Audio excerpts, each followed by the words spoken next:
I'm Freda Reitzes, the director of 92Y's Goldman Center for Youth and Family. At this time of reflection, when we commemorate the events of 9/11, it's important for parents to think about talking with their young children about September 11th. Hi, I'm Dr. Gail Saltz. I'm a psychiatrist and a frequent contributor to 92nd Street Y. I wanted to talk to you today about the upcoming anniversary of 9/11 and how to talk to your young children about it. With 9/11 approaching, many parents may be thinking and should be thinking about what they're going to do when their child asks about it, or when the day comes, should they have prepared for it? And I would say the answer is yes. You should think about what kinds of questions you feel comfortable answering and how you're going to answer them. I would pre-prepare. I would have that conversation in my head of the ways that you can answer your child that will be comfortable. I would think about when that conversation might come up. Plan for a time that you're going to be around and available, preferably not before they go to school, also preferably not right before they go to bed, because it can be a heavy and difficult conversation. However, I will tell you that many children will ask their questions just before they go to bed because they're nervous about the separation, and that's when worries often tend to come up. So if that happens, just know that you want to give them some kind of answer and then hopefully delay and say, we're going to talk about this more tomorrow. The most important thing, though, is by pre-planning, you'll diminish your own anxiety, which will really be helpful, because when you have these kinds of conversations with your children, you don't want to imbue it with your own personal anxiety and worries and transfer that to them.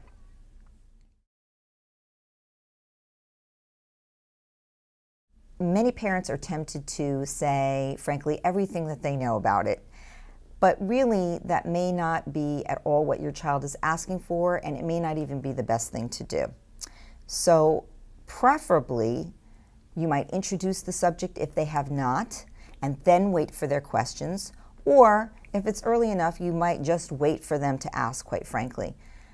Once they've asked, really try to answer their specific question. No doubt it will raise another question, and then you'll answer that question.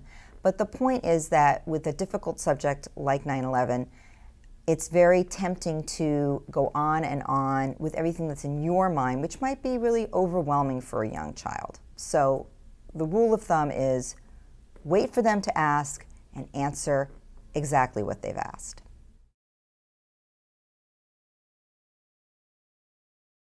Many kids are going to ask, why are people sad and upset? Who died in 9/11? What is a terrorist? What's most important to think about when talking with children about a scary and historic event is that they need to feel safe. And the way to do that is you certainly can explain the details, but reinforcing that we as a country have put all kinds of measures into place to protect ourselves, to protect our citizens, and that quite frankly, there has not been another attack in the U.S. of that nature since then, because our government is protecting us. Children want to know that they're safe, they want to know that you're safe, and they want to know that the family as a whole will be okay. So those are really the most important things to keep reinforcing as you explain the events of that day.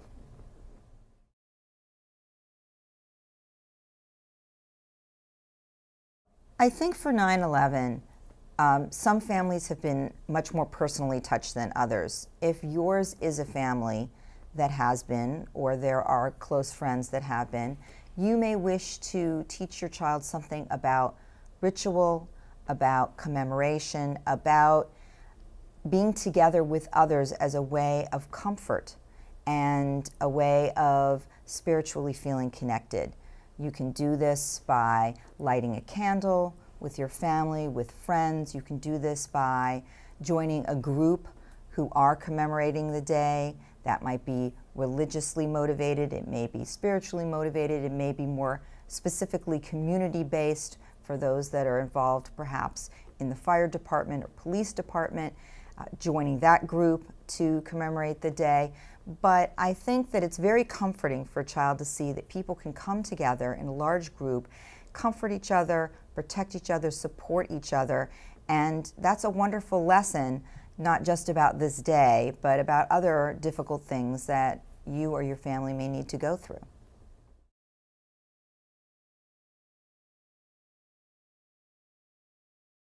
You will have given a lot of thought to how you want to speak to your child, and what you don't want to have happen is have very different messages coming from sources that you don't know about, and that may not be the messages that you want your child to get. So I think if you have a caregiver, it's very important to talk with them ahead of time. Tell them the messages that you're going to be giving. Give them some language so that they too can answer the questions if they're asked. You may say to them, if they're asked, that they think this is a good question for them to go to their parents about, so that, again, you're referred back to your child. Schools may handle this in very different ways.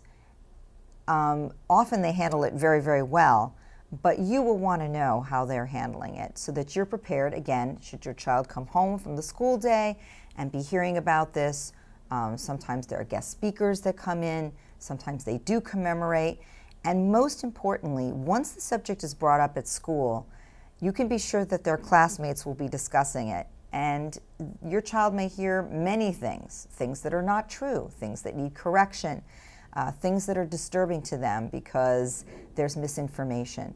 So find out if your school is planning to do anything for the day, what their messaging is going to be, and therefore you can be ready when either your child comes home from school, or you might even let them know that this is coming up so that they're not taken off guard, so that they don't find it to be an uncomfortable or scary experience.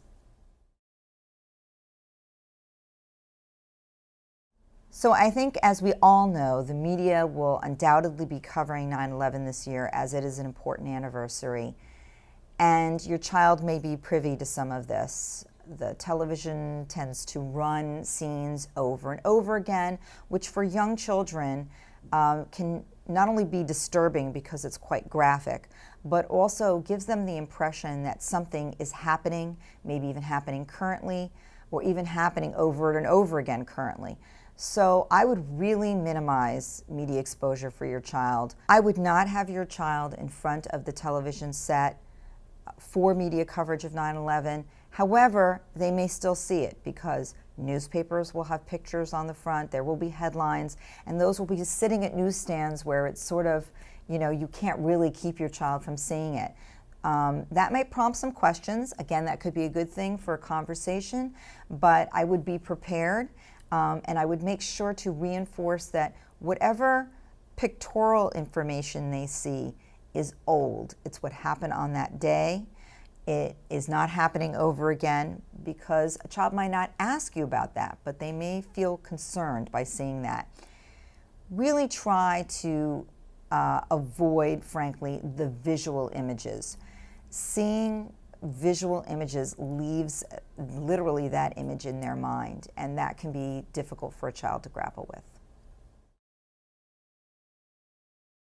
Like any family where there are older children and younger children, the question always comes up, how do I deal with having the older ones not transmit information to the younger ones that they unwittingly didn't realize would disturb the younger ones?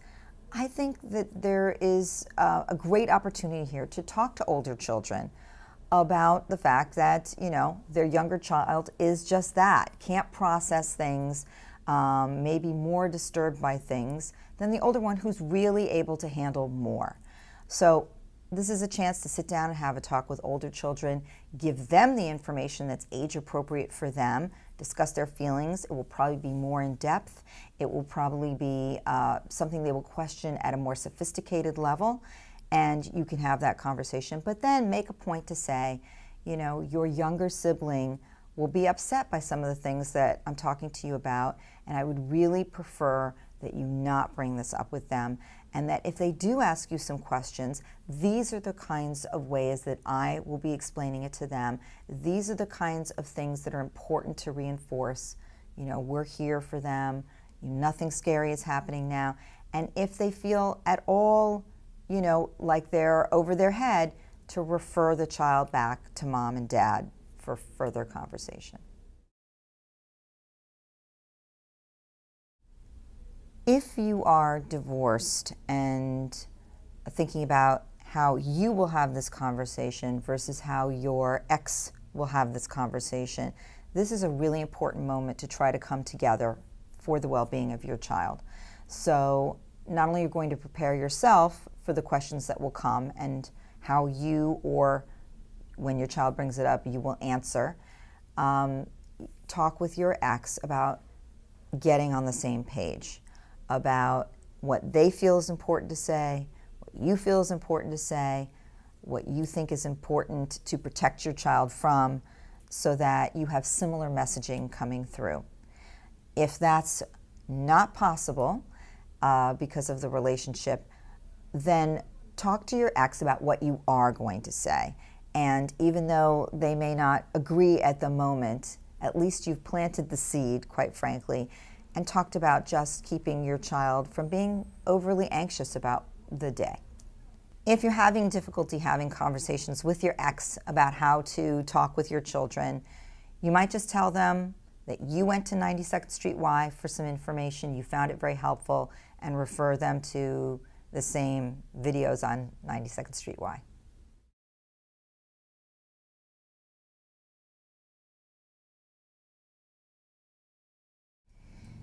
It can be anxiety producing for you as a parent to have conversations that are difficult with your child. However, I would like to say I think it's a real opportunity. It's an opportunity for your child to see you as an important source of valuable information. It's an opportunity for you to impart your values, your moral system. And it's an opportunity to put in context important events that have happened in our world and how they're shaping our future. So I hope you'll use that opportunity and have a wonderful conversation with your child about this upcoming anniversary.